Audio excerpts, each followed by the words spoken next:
월드컵 예선에서 한 번도 지지 않고 전승을 거두고 있는 우리 대 일본에서 이런 게 진행돼야지. 대체 왜 이기적이고 길거리도 엉망이라는 한국에 가서 저러고 있는 거래? 우리 일본은 왜 한국처럼 못하는 거야, 대체? 전 세계에서 가장 축구를 잘하는 사람들이라고 불리는 레전드 선수들이 대한민국을 찾았습니다. 발롱도르 수상자, 프리미어리그 4회 득점왕, 챔피언스리그 우승까지 듣기만 해도 어마어마한 선수들인데 이 모습을 지켜봤던 한 일본인 기자는 악에 바친 듯 해보이는데요. 과연 무슨 일이 있었던 걸까요? 안녕하세요. 저는 일본 오사카에 살고 있는 미야모토 후즈키라고 합니다. 저는 위대한 우리 일본의 기자로 일하고 있고 한국은 우리 덕분에 성장할 수 있었던 미개한 나라라고 생각하죠. 당연히 우리 일본 우익단체에도 꾸준하게 참여하며 대일본과 한국의 역사에 대해 한국이 억지를 부리고 있는 것을 전 세계 사람들 그리고 우리 일본인들에게 알리기 위해 노력하고 있는 사람이죠. 저는 어릴 적부터 축구를 좋아했어요. 부모님과 함께 필리핀에 휴가를 갔다가 교통사고를 당했었는데 그때 다리를 다치게 되면서 뛸 수 없는 장애를 얻게 되었습니다. 그런데 너무 열받게도 제 다리를 세부에서 다치게 했던 차량이 바로 한국의 형편없는 자동차였습니다. 본디 저희 부모님도 한국을 혐오하셨었고 저도 부모님의 영향도 받기도 했지만 제 다리를 이렇게 만든 게 한국 자동차 때문이라는 생각에 한국이라면 정말 끔찍하게도 싫어했죠. 그런데 최근 한국을 찾았다가 정말 기함을 하는 일들을 경험하게 되어서 더욱 분노가 차올라 어쩔 줄 몰랐었습니다. 저는 어릴 적부터 한국은 굉장히 가난한 나라라고 들었어요.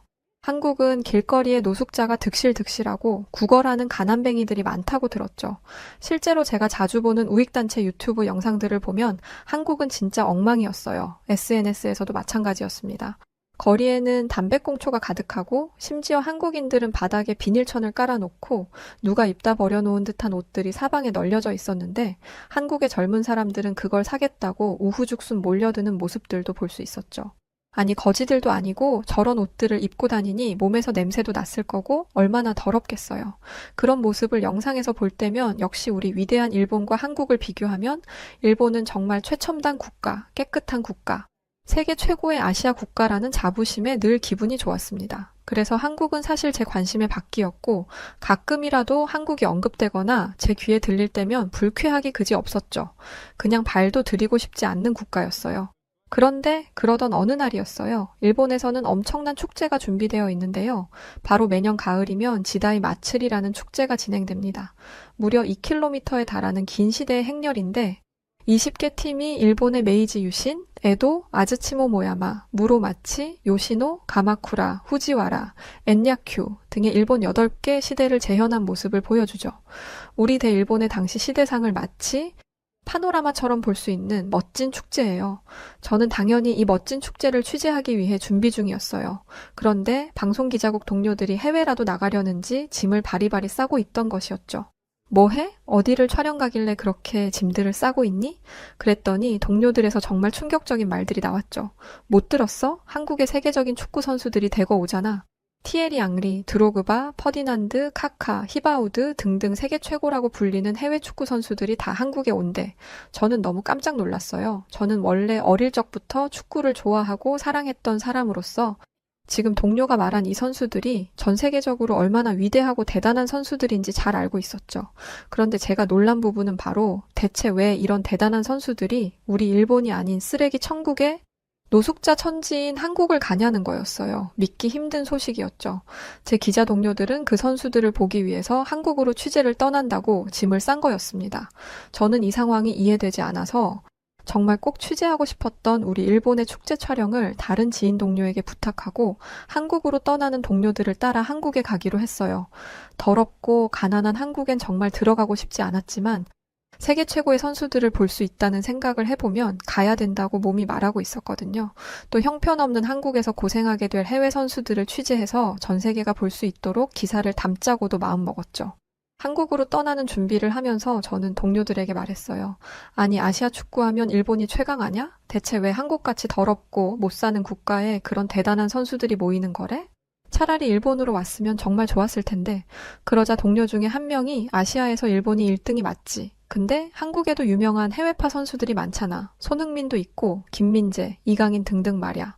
그럼 뭐해? 요르단 같은 동남아 후진국에도 지는 나라인데 돈을 많이 준다고 했나? 그렇지 않고서야 그 선수들이 한국에 갈 이유가 없는데, 아, 한국은 돈도 없을 텐데 뭐 때문에 오는 거지? 대체 이해할 수가 없네. 아무튼 저희들은 그렇게 비행기를 타고 한국으로 향했습니다. 그리고 얼마 지나지 않아 인천공항에 도착해서 내렸죠. 그런데 공항에 발을 딛자마자 좀 이상하다는 생각이 들더라고요. 기분이 굉장히 묘했죠. 한국을 난생 처음 방문한 터라서 처음 보는 모습들에 놀랄 수 있다고는 생각했지만 제가 활동하는 단체에서 들었던 이야기와는 조금 달랐기 때문이었어요.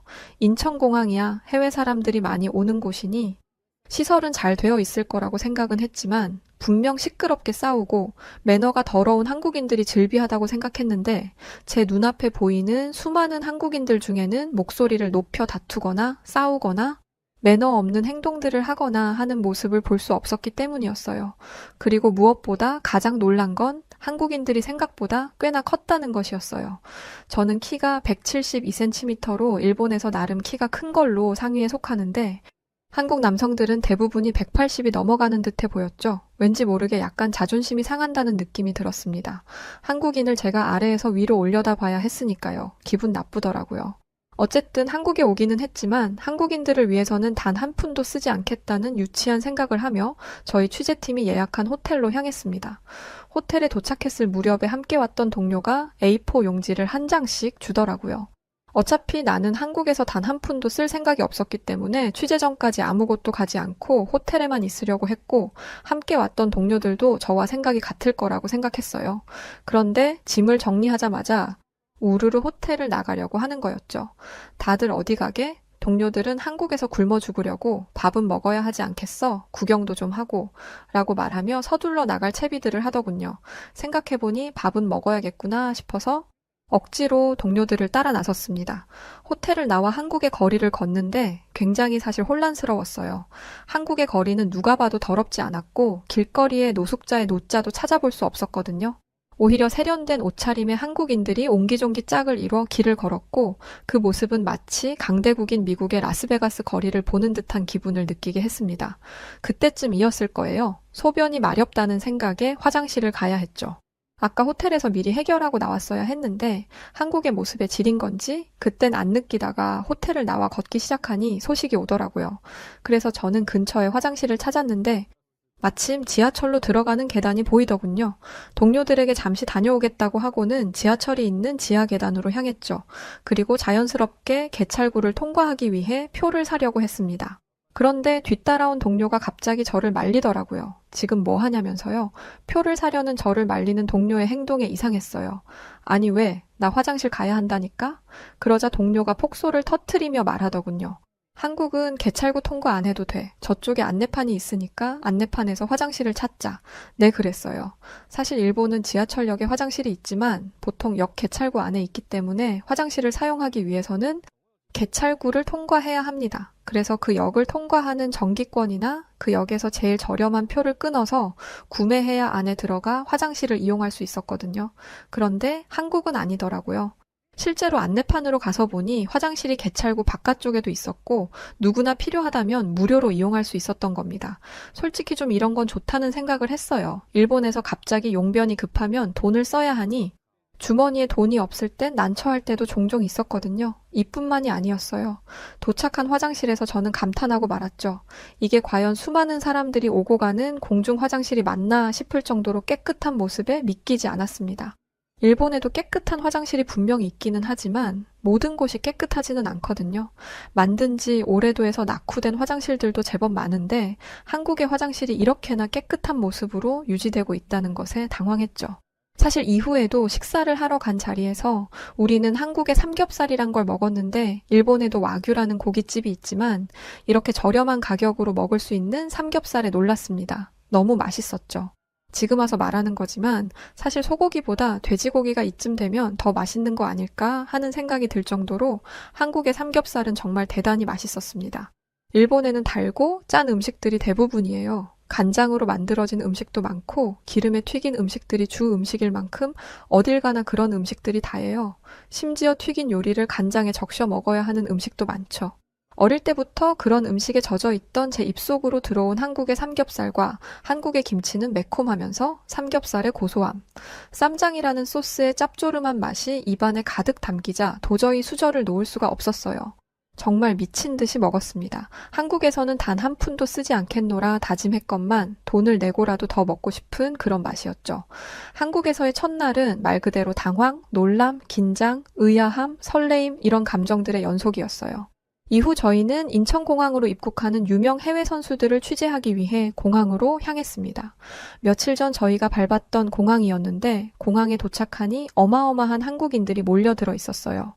그래, 분명 이렇게 많은 사람들이 모여 있다면 한국에 볼품없고 질서 없는 난장판의 한국을 볼 수 있겠구나 이렇게 속으로 생각했어요. 아무래도 사람들이 많이 모이다 보면 목소리도 커질 거고 서로 선수들을 보겠다고 새치기 하거나 싸우는 사람들도 있을 거라고 생각했었죠. 하지만 제 눈앞에서 본 한국 팬들의 모습은 이런 제 생각을 완벽하게 망가뜨려 놨습니다. 주최 측에서 준비한 라인으로 한국 팬들은 응원하는 해당 선수들의 유니폼을 들고 질서 있게 해외 유명 선수들을 기다리고 있었어요. 그 어디에서도 싸우는 소리는 들을 수 없었고 처음 만난 사람들끼리 누군가를 함께 응원한다는 공감대가 형성되며 하나같이 밝은 미소를 보이며 즐거운 마음으로 선수들을 기다리고 있는 듯해 보였습니다. 팬들을 정리하고 주변 상황을 예의주시하는 보안 요원들도 한국 팬들의 배려 있는 행동과 질서 있는 모습에 하품까지 할 정도로 뭔가 할 일이 없어 보였어요. 이게 정말 한국이라는 나라가 맞는 건지 정말 믿기지 않았죠. 내가 어릴 때부터 들어왔던 한국의 이미지는 대체 어디에서 나온 이야기들인 걸까? 지금 내 눈으로 보고 느끼고 있는 한국은 내가 들었던 것과는 너무 다르다는 생각에 어안이 벙벙할 지경이었어요. 시간이 지나고 마침내 세계 최고라고 불리는 유명 선수들이 인천공항에 들어섰습니다. 힘찬 함성이 쏟아져 나왔고 멀찍이에서 늘 동경하던 드로그바, 알렉산드로 피를로, 티에리 앙리, 퍼디난드 등등의 선수들을 보게 되었는데 정말 눈물이 날 지경이었죠. 가장 먼저 모습을 드러낸 선수는 티에리 앙리와 드로그바였어요. EPL의 왕이라고 불리는 앙리는 프리미어리그 아스널 팀의 전설로 현재는 프랑스 연령별 대표팀을 이끌고 있는 정말 대단한 선수죠. 또한 드로그바는 첼시의 전설적인 스트라이커로 첼시 팬들 중 그를 싫어하는 사람이 없을 정도로 실력과 인망을 모두 갖춘 선수이기도 했습니다. 전설의 레전드라고 불리는 세계 최고의 축구 선수들은 한국의 팬들 요청을 하나도 마다하지 않고 적극적으로 사인을 해주기도 했고 사진까지 찍으며 자신들을 환대하는 한국 팬들에게 답례했어요. 정말 믿기 힘든 팬 서비스까지 선보이기도 했죠. 이런 대단한 선수들이 한국이 아닌 우리 일본에 왔다면 얼마나 좋았을까. 저는 괜시리 한국에 벌어지고 있는 지금 이 상황에 질투가 나기 시작했어요. 그동안 제가 봐왔던 한국은 어릴 적 들었던 이야기와는 분명 달랐지만 실제로 일본이 한국보다 축구로는 더 센 게 맞잖아요? 저는 해외 유명 선수들이 한국인들에게 사인을 해주기 위해 다가왔을 때 은근슬쩍 그 옆자리에 서서 당당하게 이야기했어요. 프리미어리그 브라이튼에서 뛰고 있는 미토마 키오루에 대해서 어떻게 생각하냐는 질문을 기습적으로 했었죠. 당연히 좋은 말이 들릴 줄 알았는데 선수들은 제 말에 들은 채도 하지 않고 그냥 무시한 채 한국인들에게 사인만 해주고 그냥 지나쳐 가버리더군요. 순간 무시당한 것 같아 기분이 나쁘더군요. 저는 오기가 생겨서 레알 소시어드 쿠보 선수에 대해선 어떻게 생각하냐며 계속 일본 선수에 대해 물었습니다. 하지만 선수들은 그 어떤 코멘트도 하지 않고 그냥 지나가 버리더군요. 아니 한국 팬들에게는 이것저것 다 해주고 사진까지 찍어주더니 왜 내 질문에는 대답 한마디 하지 않는 걸까? 정말 차별당하는 것 같아서 분노가 속으로 차더군요. 그렇게 선수들이 버스를 타고 공항을 빠져나갔고 저는 열받는 마음에 카메라를 들고 다시 공항 안으로 뛰어들어갔어요. 왜냐면 분명 이렇게 많은 한국 팬들이 모여있던 자리에 쓰레기가 넘쳐 있을 거라고 생각했기 때문이었고 그 모습을 촬영해서 세계의 이런 형편없는 모습에 한국을 알리고자 하기 위함이었죠. 그런데 공항을 들어섰지만 그 어디서도 쓰레기를 볼 수 없었어요. 언제 그 많은 인파가 왔다 갔는지도 모를 만큼 공항은 바닥에서 빛이 날 만큼 깨끗했고 그 넓은 공간 안에 멀뚱멀뚱 카메라를 들고 서 있는 제 초라한 모습만 있을 뿐이었어요. 동료들은 제가 뭔가 헛헛해하는 모습을 하자 이제 그만하라며 대체 일본에 살면서 뭘 듣고 살았길래 한국을 그렇게나 싫어하는 거냐며 한국은 너가 생각하는 것처럼 못 살고 가난하고 더러운 나라가 아니라며 제 어깨를 토닥였고 어쩌면 한국이 지금은 일본보다 더 잘 사는 국가일지도 모른다는 이상한 말을 하기까지 했습니다.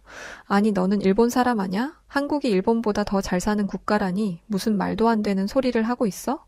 그러자 동료는 그제서야 자신의 이야기를 해주었죠. 동료였던 하나키는 어머니가 교수님이었는데 미국 학교에서 강의를 해야 할 일이 생겨 어머니를 따라 미국에서 잠시 시간을 보냈던 적이 있었다고 했습니다. 미국에 갔을 때 미국에서 우리 일본 교수였던 어머니를 강사로 부른 것에 매우 큰 자부심을 가지고 있었다고 했었죠.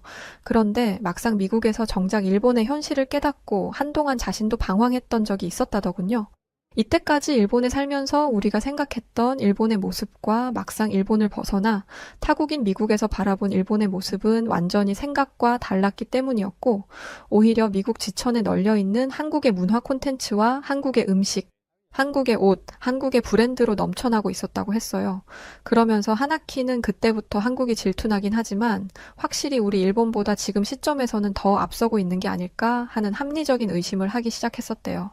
그런데 이런 하나키의 말을 제대로 이해할 수 있게 하는 사건을 한국의 서울 월드컵 경기장에서 경험할 수 있었습니다.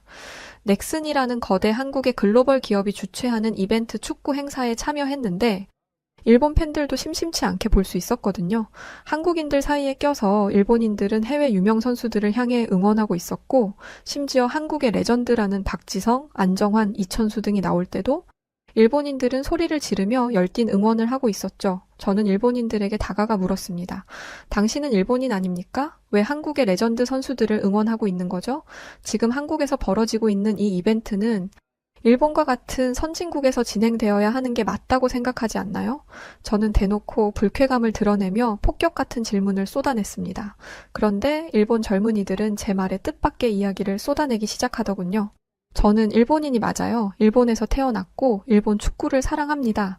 그런데 일본과 같은 선진국이라는 말은 한국은 그럼 후진국이라는 건가요? 한국은 정말 멋진 나라예요. 그리고 우리 바로 옆에 있는 이웃 국가이죠. 그런데 왜 그렇게 비아냥대는 듯한 질문을 하시는 거죠? 저는 일본 젊은이의 답변에 당황스러웠어요. 뭔가 이 일본 젊은이들은 제가 한국을 바라보는 시선과는 분명 달랐거든요. 그래서 다시 이렇게 물었죠. 한국보다 일본이 축구를 더 잘하는 나라인데 일본 선수들과 이 전설적인 선수들이 함께하면 더 좋지 않았을까요?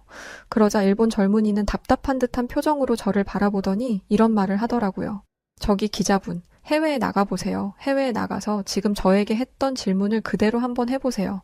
축구의 종주국이라는 영국이나 독일, 스페인, 프랑스와 같은 축구 강국에 가서 우리 일본 선수들 이름을 대고 자랑하듯 이야기하면 오히려 뺨이나 안 맞으면 다행일 거예요.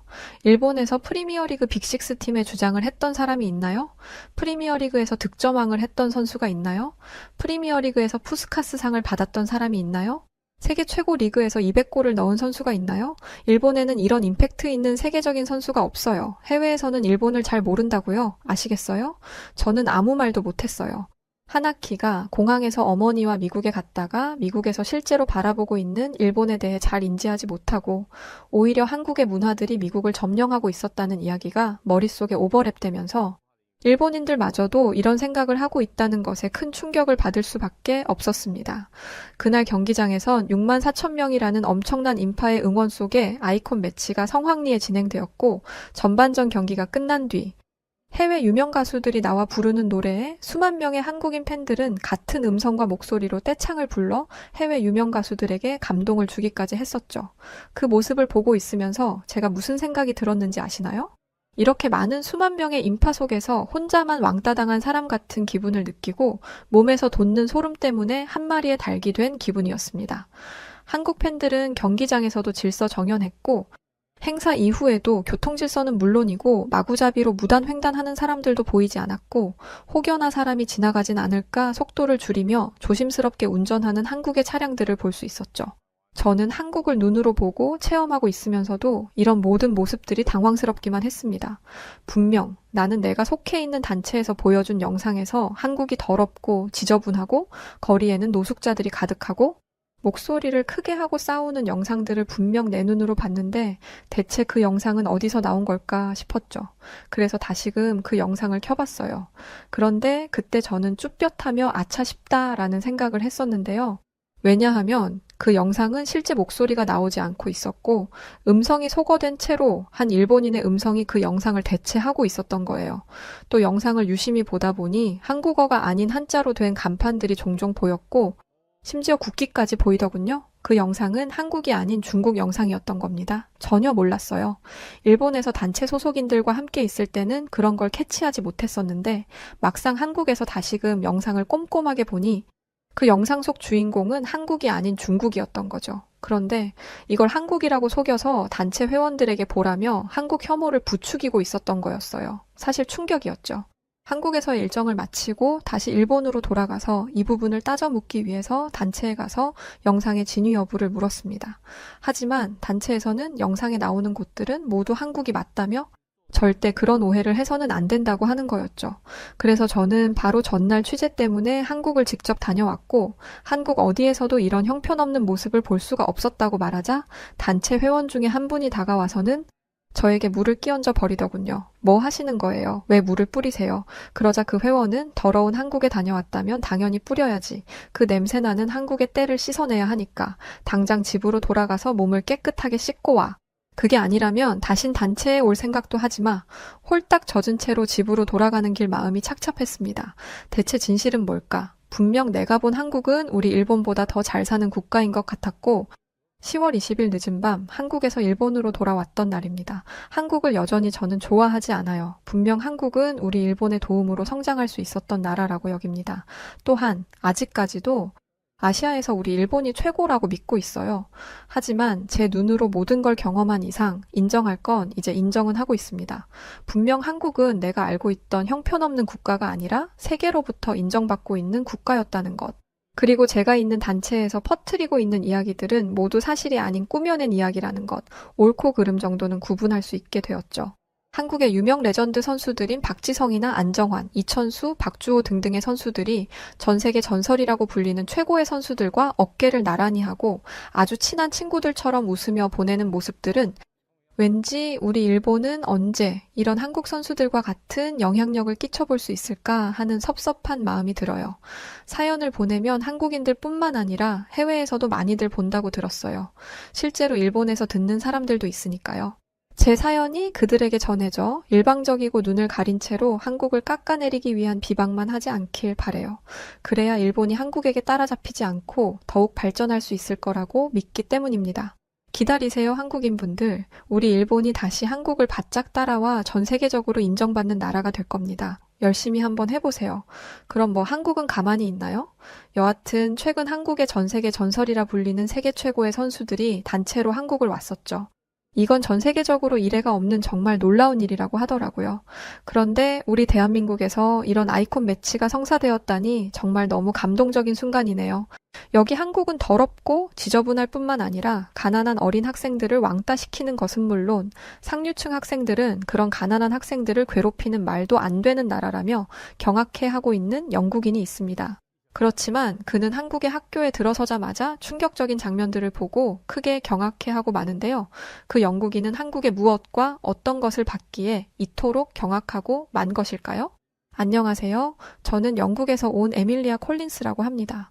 저는 영국의 공립초등학교 교사로 일을 하고 있었는데 어느 날 한국과의 교류를 위해 교사들 중 몇 명을 한국으로 보내라는 공문이 내려왔어요. 솔직히 저는 한국이라는 나라에 부정적인 생각을 가지고 있었습니다. 그 이유는 제가 교육자의 길을 걷고 있었기 때문이었습니다. 한국에 대해 처음 알게 된 건 교육대학에 다니고 있던 대학생 때였습니다. 어느 날 고등학교 친구 한 명이 저에게 드라마 한 편을 추천해 주었어요. 저는 드라마 광이거든요.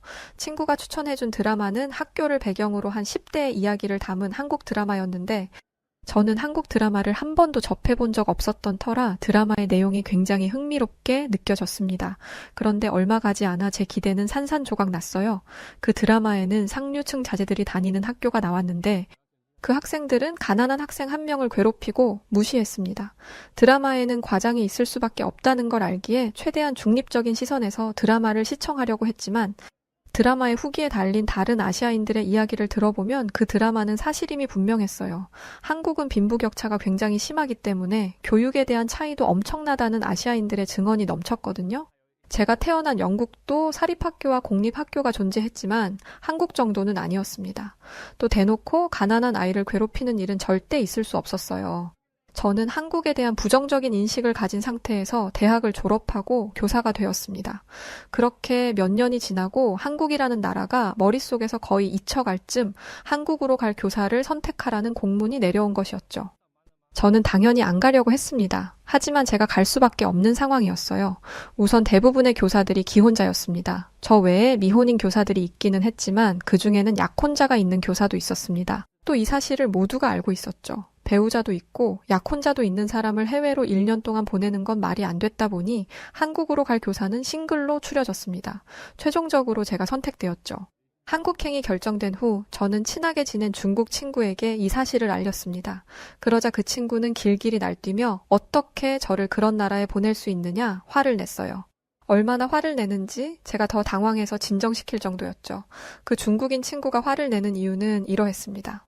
한국인들은 더럽고 그들이 사는 곳은 지저분해. 그리고 그곳을 중국인 척 둔갑시켜 인터넷에 올린다니까? 그뿐만이 아니야. 중국이 북한을 도와주는 걸 싫어하기 때문에 중국에 대한 안 좋은 소문을 퍼뜨리고 있는 나라야. 실제로 한국에 가보면 한국은 빈부격차가 너무 심해서 길거리에서 굶어 죽는 사람들도 있고 TV나 인터넷에 한국이 잘 사는 모습들이 나오고 있는 건 전부 다 새빨간 거짓말이야. 친구에게 들은 한국의 모습은 처참했습니다. 특히 한국도 마찬가지라는 점에서 경악을 금치 못했어요. 교육은 나라에서 책임을 져야 하는 것인데 한국은 잘 사는 애들의 교육에만 신경을 쓴다는 것이었죠. 이런 나라에서 아이들을 가르쳐야 한다니 눈앞이 캄캄했습니다. 그런데 어떡하겠어요. 제가 한국으로 가는 것은 정해진 사실이었고 저는 1년만 채우자고 생각하며 도살장에 끌려가는 소마냥 비행길에 올랐습니다. 비행기에서 내려 한국 학교의 인솔자를 만나고 학교에서 마련해준 집으로 가는 내내 본 한국은 굉장히 발전된 모습이었습니다. 하지만 전 이 모습이 전부가 아니라는 걸 이미 알고 있었어요. 이렇게 화려해 보이는 곳을 조금이라도 벗어나면 먹지도 못하고 입지도 못해 굶어 죽는 사람들이 깔려 있다는 걸 알았으니까요. 학기가 시작하기 전까지 인솔자가 저를 데리고 이곳저곳을 데리고 다녔지만 모든 게 다 가증스러웠습니다. 다른 지역에 가고 싶다고 해도 서울에도 볼 것이 정말 많다 라며 서울에서 즐길 걸 다 즐기고 다른 지역으로 가자는 변명만 나열했죠. 제가 한국의 참상을 보고 실망할까봐 걱정하는 것 같았습니다. 저는 속으로 생각했어요. 어리석은 사람이네. 나는 이미 모든 걸 알고 있는데 라고 말이죠. 그렇게 학기가 시작되었습니다. 한국의 학교는 실로 대단했어요. 분명 공립학교라고 했는데 사립학교인 줄 알았습니다. 학교 내부와 외부는 깔끔하게 리모델링 되어 있었고 운동장에는 잔디가 깔려 있었어요. 교실도 마찬가지였습니다. 칠판이 갑자기 영상 스크린으로 변하질 않나? 학생들은 개인용 태블릿을 가지고 있지를 않나? 놀라움의 연속이었죠. 게다가 태블릿은 학교에서 무상으로 제공되는 것이었습니다. 사립학교처럼 학비가 비싼 것도 아니고 나라의 세금으로 운영되는 학교에서 이게 가능하다니. 솔직히 말해서 아무리 영국이라도 이런 파격적인 혜택은 불가능합니다. 만약 학생들에게 세금으로 태블릿을 제공한다면 시위가 일어날 수도 있어요. 학생들에게 그렇게까지 할 이유가 뭐냐면서 말이죠. 특히 저를 놀라게 한 건 모든 교실마다 설치되어 있는 난방시설이었습니다. 에어컨과 난방이 가능한 시스템 에어컨이 어딜 가든 있었어요. 한국인들 입장에서 이건 당연한 일이겠지만 저에게는 아닙니다. 영국의 여름에 수업을 하면 머리끝부터 발끝까지 땀에 푹 젖을 정도였어요. 그런데 한국에서는 그러지 않아도 됐습니다. 이게 다가 아니에요. 공기청정기부터 가습기까지. 저희 학교가 제가 살던 집보다 훨씬 좋았습니다. 하지만 여전히 제 마음속에는 불신이 가득했습니다. 공립학교의 수준이라곤 믿기지 않을 정도로 엄청난 시설임은 분명하지만 여기는 서울이었으니까요. 그렇게 한 달이 지났고 교장 선생님과의 면담이 있었습니다. 그동안 무엇을 느꼈는지, 지내는 동안 불편한 것은 없었는지 등등을 나누는 시간이었죠. 저는 그 자리가 매우 불편했습니다. 한국의 좋은 모습만을 영국에 알리라는 무언의 압박 같았거든요. 저는 없는 말은 못 지어내는 성격이라 교장 선생님에게 이렇게 말했습니다. 이 학교에서 본 모습은 실로 대단해요. 그런데 이 내용을 영국에 알릴 수는 없을 것 같아요. 교장 선생님도 저를 인솔하는 도움이 선생님도 의아해하며 이유를 물었어요. 저는 서울이 아닌 지역이 얼마나 참혹한지 이미 알고 있다고 말했습니다. 그러자 두 선생님은 대체 어디서 그런 이야기를 들었냐며 펄쩍 뛰었어요. 그건 말도 안 되는 거라면서요. 저는 도움이 선생님에게 그 정도로 떳떳하면서 왜 다른 지역에 가고 싶다는 내 의견을 무시했냐고 물었습니다. 그러자 도우미 선생님은 정말 억울하다는 표정을 지으며 정말 서울에서 볼 게 많아서 그랬다고 대답했어요. 다른 지역에 가는 건 시간적인 여유가 필요하니 방학이나 긴 휴일을 이용하려 했다면서요. 정말 억울해하는 도우미 선생님에게 교장 선생님은 당장 이번 주에 시골에 있는 학교를 탐방하고 오라고 지시하셨습니다. 저는 그 며칠 뒤 기차를 타고 버스를 3번이나 갈아타야 나오는 시골에 있는 학교에 방문했습니다. 저는 그곳에 도착할 때까지 중국인 친구에게 들었던 끔찍한 참상을 보지 못했어요. 서울에 있는 건물들보다는 오래된 건물이었지만 지저분하기는커녕 고즈넉한 느낌까지 났습니다. 마지막에 도착한 시골 동네는 버스 정류장도 가로등도 인도도 낡아 있었지만 학교만큼은 아니었어요. 노란색 학교 버스와 학교 주변의 인도는 모두 새 것이었고 학교는 서울 학교에 뒤지지 않을 정도로 크고 깨끗하고 아름다웠습니다. 또 그곳의 아이들은 태어나서 단 한 번도 끼니를 걸은 적이 없어 보일 정도로 건강하고 행복해 보였어요. 저는 제 실수를 인정했습니다. 다른 사람의 말만 듣고 한국을 오해한 것에 대해 사과하자 도우미 선생님은 이제라도 오해를 풀었으니 다행이라며 넓은 마음으로 제 잘못을 용서해 주었어요. 솔직히 당시에 저에게 화가 나서 도우미 선생이고 뭐고 못하겠다며 저를 무시해 버릴 거라고 생각했습니다. 하지만 그러지 않는 모습을 보면서 저는 한국인에 대한 두터운 신뢰를 갖게 되었어요. 제가 가지고 있던 선입견을 버리고 나니 한국 학교만의 놀라운 특징이 눈에 들어오기 시작했습니다. 교육 환경, 가르치는 내용, 교사들의 수준 등등 칭찬할 것들이 한두 개가 아니지만 그 중에서도 가장 인상 깊었던 것들을 말하자면 그건 바로 밥입니다. 한국인들에게 이 이야기를 하면 그게 놀라울 게 뭐가 있냐는 반응을 합니다.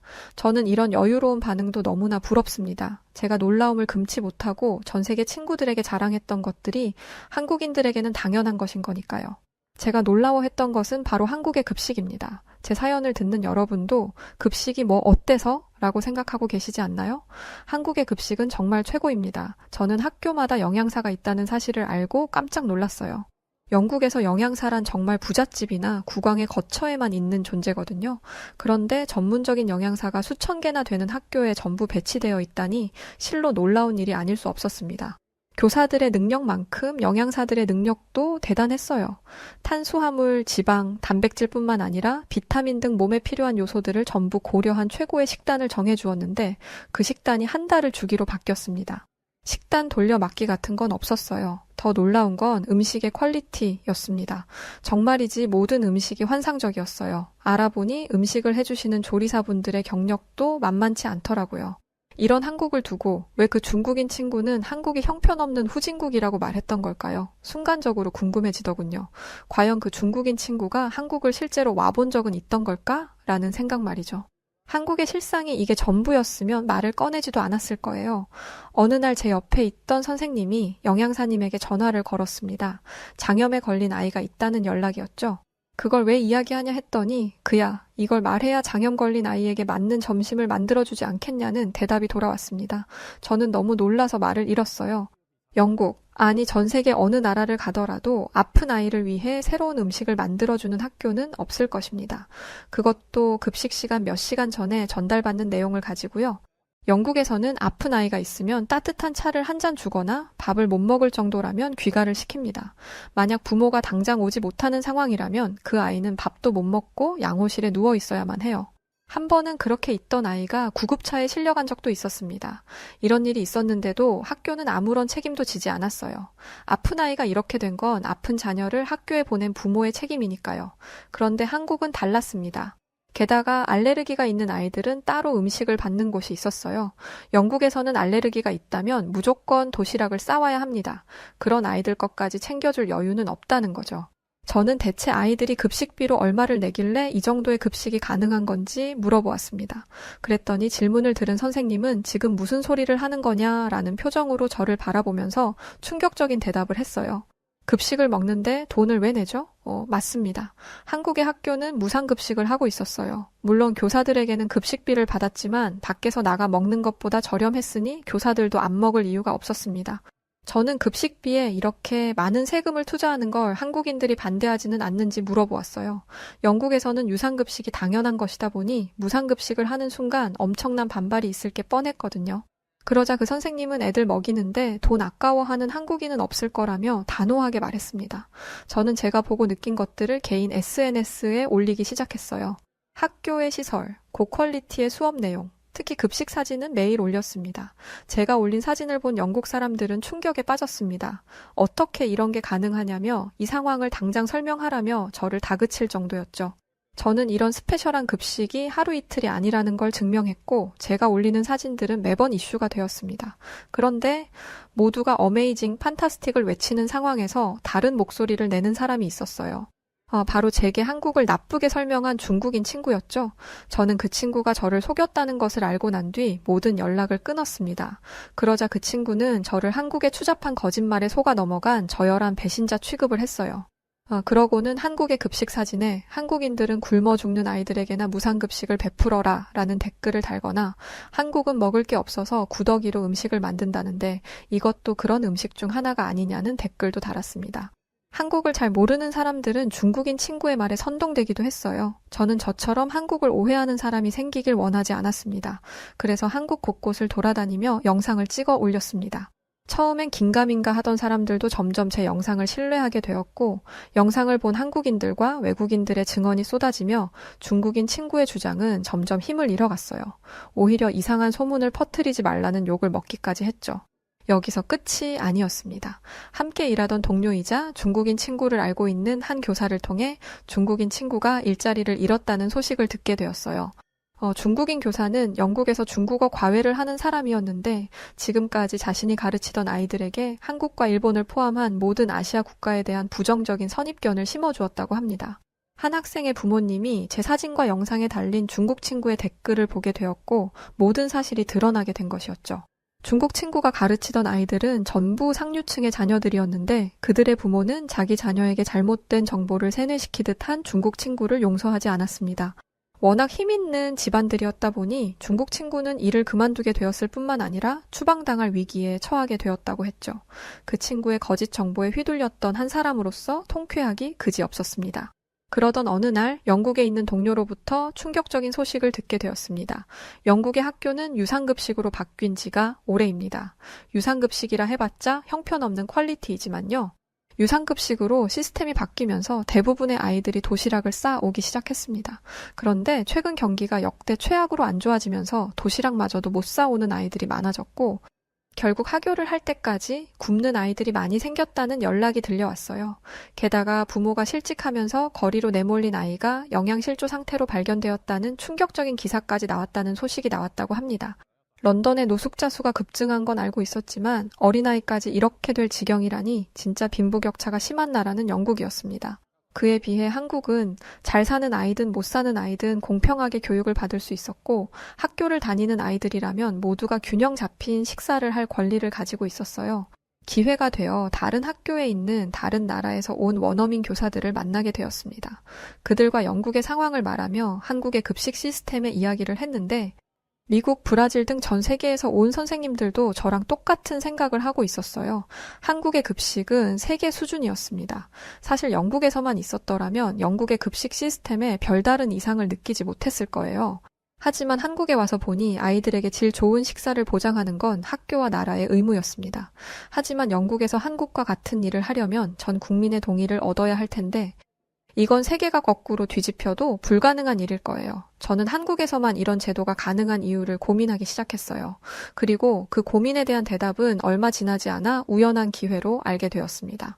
제가 있던 초등학교 앞에는 오래된 문방구가 있었습니다. 저는 이것도 한국만의 아름다운 전통이라고 생각해요. 아이들은 그곳에서 게임도 하고 간식도 먹고 학용품을 사는 거나 준비물을 사는데 그 모습이 참 따뜻해 보이더라고요. 그렇게 문방구를 지나가던 중 처음 보는 나이 지긋한 할아버지가 문방구 안에서 학생들에게 무언가를 나눠주고 있었습니다. 사장님도 아닌 사람이 지나가는 아이들을 전부 불러다가 학용품 같은 걸 나눠주는데 그 할아버지는 필요 없다는 아이들에게까지 억지로 학용품을 쥐어주었습니다. 저는 그 할아버지에게로 가서 사장님은 어디 가고 당신이 여기서 이걸 나눠주고 있냐 물었어요. 물론 대화가 될 리가 없죠. 당시에 제 한국어 실력은 형편없었습니다. 할아버지가 제게 무슨 말을 했지만 전 알아듣지 못했고 저를 무시하고 아이들에게 자꾸만 뭘 주려고 하기에 그걸 막아섰습니다. 낯선 사람이 주는 걸 함부로 받으면 안 된다는 건 만국 공통이라 생각했거든요. 결국 약간의 실랑이가 벌어졌고 학교에 있던 도우미 선생님이 급하게 나오셨어요. 도우미 선생님을 통해 의사소통을 한 뒤 제 얼굴은 새빨개졌습니다. 그 할아버지는 문방구 사장님의 아버지였고 이 학교가 세워질 때 문방구를 개업했던 전 사장님이었어요. 아들이 잠시 자리를 비운 사이에 방문해서 아이들에게 학용품을 나눠준 것이었죠. 남의 물건을 훔쳐서 쓴 게 아니라는 건 알았지만 아이들에게 무상으로 학용품을 나눠준 건 이해되지 않았어요. 할아버지는 제 물음에 대답해 주셨는데 저는 그 이유를 듣고 눈물을 흘렸을 뿐만 아니라 오랜 고민에 대한 답을 얻을 수 있었습니다. 할아버지는 한국에 가장 가난했던 시기를 버텼을 뿐만 아니라 한국 전쟁을 겪은 분이셨습니다. 굶지 않고 살아남는 게 최우선이었다 보니 꿈 같은 건 꿀 겨를도 없었다고 했죠. 그렇게 밥 굶고 살지 않을 정도가 되니 배우지 못한 것에 대한 서러움이 찾아왔다고 합니다. 하지만 이미 30을 바라보는 나이였고 2명의 자식을 가지고 있었죠. 그리고 이런 사연을 가진 사람들은 한국 사회에 여전히 많이 남아 있었습니다. 할아버지는 자기 자식들만큼은 원 없이 공부시키기 위해 뼈가 닳아 없어질 때까지 일하셨고 그 결과 학교 앞에 작은 문방구를 열 수 있었다고 해요. 이곳에서 장사를 하는 동안 돈이 없어서 학용품을 마련하지 못하는 아이들에게 다른 애들 몰래 준비물을 챙겨주기도 하고 가끔 불러다 라면도 끓여다 주셨더군요. 왜 잘 알지도 못하는 아이들에게 그렇게까지 하셨냐고 물으니 할아버지는 한국인들은 누구보다 배고픈 시절을 겪어봤기 때문에 굶는 사람들을 그냥 지나치지 못한다고 말씀하셨습니다. 배고픈 서름이 얼마나 큰지 알기에 그럴 수밖에 없다고요. 또 애들이 굶는 꼴은 죽어도 못 본다고 하셨어요. 내 애뿐만 아니라 남의 애일지라도 말이죠. 도우미 선생님도 이 말에 동의하셨습니다. 자신의 부모님 세대도 할아버지와 마찬가지로 생각한다면서요. 자신의 친구가 놀러 오면 꼭 밥을 먹여서 보냈고 집에 돌아갈 때는 과일까지 싸서 보내셨다 합니다. 저는 그 영향이 학교의 급식에도 영향을 끼쳤다고 생각했어요. 자녀 세대들만큼은 자기들처럼 굶지 않기를 바라는 그 마음 때문에 전 국민들이 학생들을 배불리 먹이는데 동의하는 것이라는 걸 깨달았죠. 이뿐만이 아니었습니다. 한국이 급속도로 경제 성장을 할 수 있었던 이유는 전부 교육 덕분이었어요. 한국인들은 작고 인구도 없고 자원도 없는 나라에서 할 수 있는 건 교육뿐이라는 것을 일찍이 깨달았습니다. 그래서 아이들을 가르치는데 힘을 쏟았고 그 결과 지금의 경제 대국이 되었던 것이죠. 한국은 공부뿐만 아니라 문화, 예술 하다못해 스포츠에서도 이름을 날리고 있습니다. 이 작은 나라에서 대체 어떻게 이런 일이 있을 수 있었을까요? 그 이유는 바로 아이들에게 지원을 아끼지 않고 자라나는 세대에게 과감히 투자한 한국의 아버지 세대 덕분이라고 생각합니다. 저는 영국을 비롯한 모든 나라가 한국을 따라야 한다고 생각해요. 영국만 해도 마찬가지입니다. 세계에서 손꼽히는 나라이고 대단한 역사를 가진 나라라 불리지만 실상은 밥도 먹지 못해 굶는 아이들이 있습니다. 아이들의 영양 상태는 생각도 하지 않죠. 세계 최고 강대국인 미국도 마찬가지입니다. 급식의 채소 비율을 높이라는 말에 토마토 케첩을 올려놓은 나라이니 말 다했죠. 아이들은 나라의 미래입니다. 그리고 한국은 그 사실을 누구보다 잘 아는 나라입니다. 저는 전 세계가 이 사실을 알 수 있도록 노력하고 있습니다. 그래서 한국에 있는 기간을 더 연장했었어요. 그렇게 1년이 될 줄 알았던 서울살이가 3년 가까이 되도록 한국에서 머물렀었고 지금은 한국을 떠나 영국에서 아이들을 가르치고 있지만 늘 한국에서 경험했던 일들을 가슴속에 담아두고 있습니다. 한국에서 봤던 문화와 아이들을 대하는 어른들의 마음가짐, 이 모든 게 지금 저에게 초석이 되어 영국에서도 꽤나 인기 있는 선생님으로 인정받고 있어요. 과연 제가 한국을 몰랐다면, 한국을 경험하지 않았다면 이렇게 인기 있는 선생님이 될 수 있었을까요? 한때 중국인 친구의 말에 속아 한국을 크게 오해했던 지난 날이 매우 후회스러울 뿐입니다. 앞으로도 한국에서 배운 삶의 지혜들을 품고 더 열심히 정진하고 아름다운 인생이 될 수 있도록 최선을 다해 지내겠습니다. 그리고 저에게 도움을 줬던 도우미 선생님을 비롯한 한국인 분들에게도 진심으로 감사의 인사를 전합니다. 자, 오늘 사연은 미디어 속 드라마와 중국인 말에 속아 한국을 크게 오해했었던 영국인 선생님, 에밀리아 콜린스 씨의 에피소드를 담은 소중한 사연이었습니다. 오늘의 사연 어떻게 들으셨나요? 오늘은 봄비가 내려서인지 날이 좀 쌀쌀했던 것 같은데 건강관리 잘 하시고요. 오늘 사연이 즐거우셨다면 구독과 좋아요, 알림 설정 부탁드려요. 그리고 감기 걸리지 않게 조심하시고 오늘은 여기서 인사드리겠습니다. 그럼 지금까지 해외 다양한 감동적인 사연들을 읽어드리는 여우튜브 송은지였고요. 끝까지 시청해주신 모든 분들께 진심으로 감사드립니다. 고맙습니다.